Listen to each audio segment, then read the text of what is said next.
بچه ها سلام. امروز اولین باریه که من میخوام فیلم بگیرم، همراه شما آرایش کنم و یه خورده از خودم براتون تعریف کنم. اسم من مهدیسه، 41 سالمه و 3 ساله که وارد کشور سوئد شدم. یعنی اینجا دارم زندگی میکنم. 3 سالم نشده، یه 2 ماه دیگه میشه 3 سال.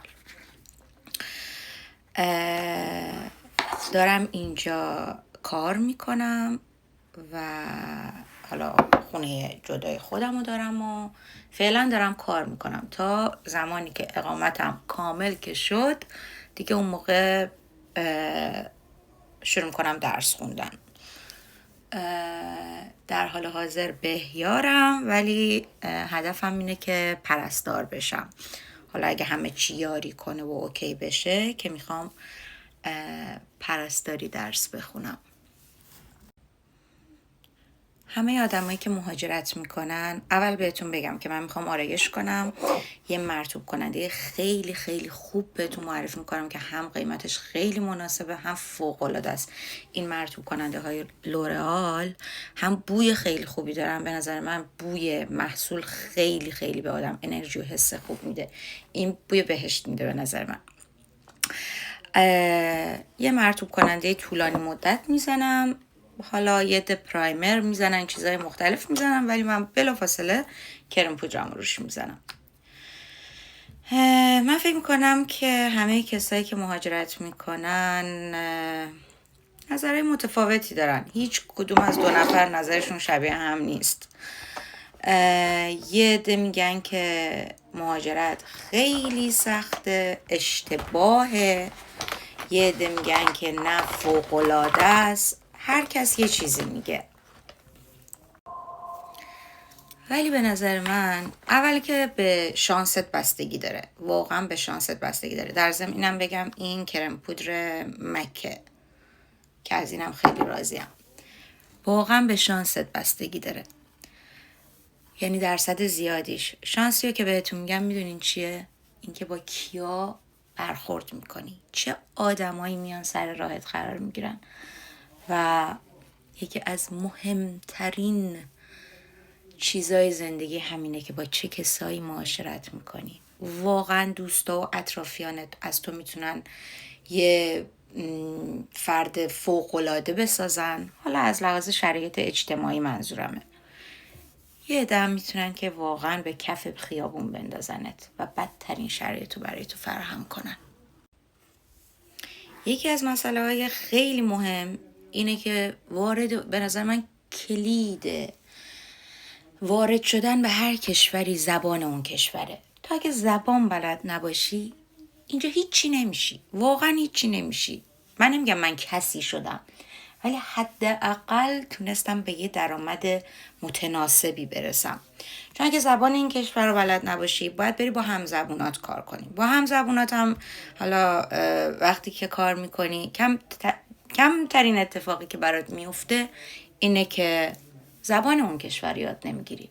ولی اگه سعی کنی فقط بستر رو فراهم کنی و یک کم زبان یاد بگیری و خودتو بندازی، حالا من سوئدم، خودتو بندازی توی سوئدیا، همینطور زبانت پیشرفت میکنه بدون اینکه اصلا خودت بفهمی، اصلا بدون اینکه تلاش کنی.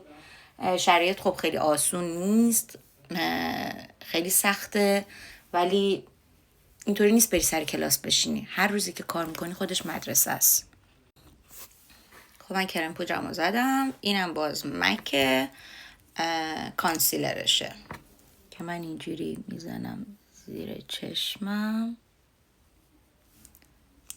بعد با انگشتم فیدش میکنم، بعد با براش یه خورده میکشم. آره میگفتم به نظرم کار خیلی مهمه، چون اکونومی، یعنی اگه پول نداشته باشه هیچی نداری دیگه، خودتون میدونین. بعد از اون با آدمایی که معاشرت میکنی باید دقت کنی با کیا میخوای بری بیای، با کیا. یعنی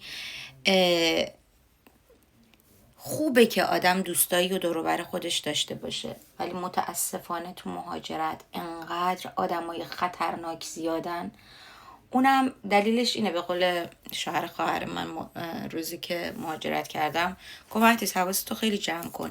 اینجا توی ایران که بودی، مثلا من از تهران میام، تو ایران که بودی، تو مثلا شهر خودت که بودی، هم کلاسیات مثلا بچه های چه میدونم مدرسه یا دانشگاه که بودی، هم دانشگاهیات، اینا کسایی بودن که دوستات میشدن. میرفتی کلاس زبان، اونا دوستات میشدن، میدونی. ولی اینجا واقعا نمیدونی کی از کجا اومده و تو چه محیطی بزرگ شده. حتی به نظر من ما یه چیزایی داریم، مایی که مثلا کسایی که حالا دانشگاه رفتن یا حتی کسایی که دبیرستان رفتن، کسایی که مال یه محلن، اینم ریمل ابروشه که به نظر من فوق‌العاده است، فوق‌العاده است. همه اینا کسایی هن که یه شباهت هایی به تو دارن و این باعث اذیت و آزار تو نمیشه. من نظر خودم اینه که من الان اینجا خوشحالم، واقعا خوشحالم. چرا؟ چون در حد اعتدال، یعنی شغلم اذیتم نمیکنه بگم وای باید برم سر کار. نه، دوست دارم شغلمو. باشه، این ریمل اسنسه که من هر ریملی بخرم این باید ایو سن لورن باشه. باز این اسنس رو اول میزنم چون فوق العاده است. من فکر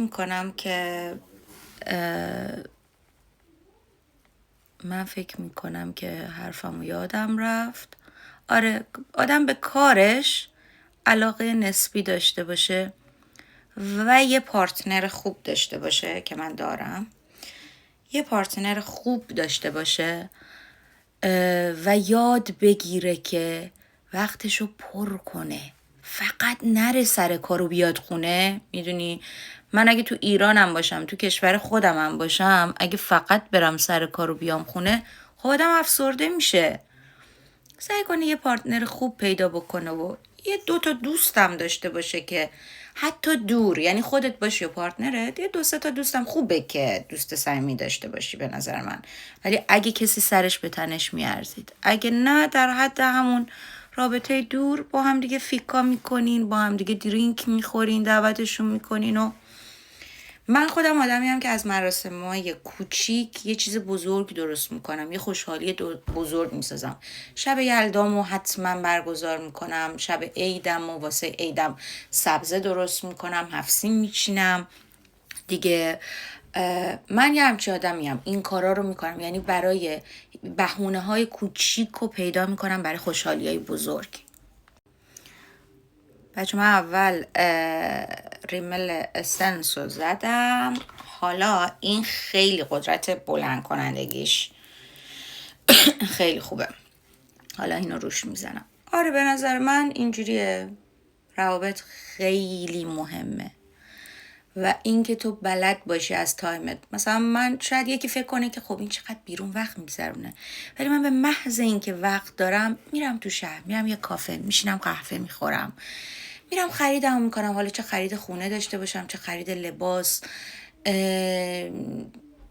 میدونی وقتم رو توی خونه نمیگذرونم. اگرم خونه باشم یا دارم آشپزی میکنم یا دارم، یعنی یه کار هیجان انگیز. من عاشق آشپزیم، حالا کم کم سعی میکنم که آشپزی کنم و از آشپزیام حتما فیلم بذارم.